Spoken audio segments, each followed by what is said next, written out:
Welcome back to the Harvest Table Kitchen. Today we're cooking up a recipe I've made dozens of times. It's certainly a favorite in our household, and every time I make it, I'm asked for the recipe.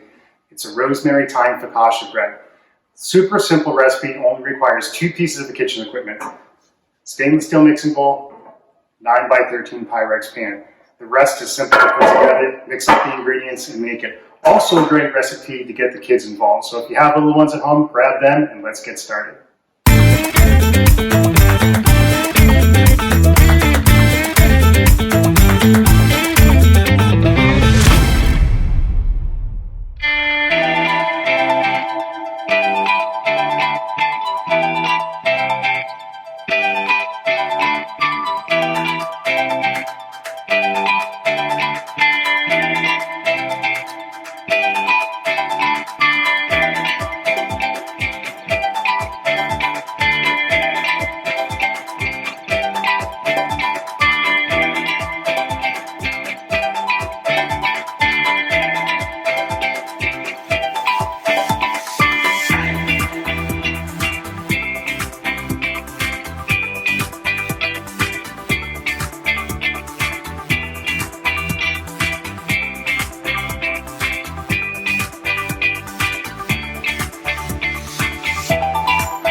Everybody loves the smell of freshly baked bread, and this focaccia does not disappoint.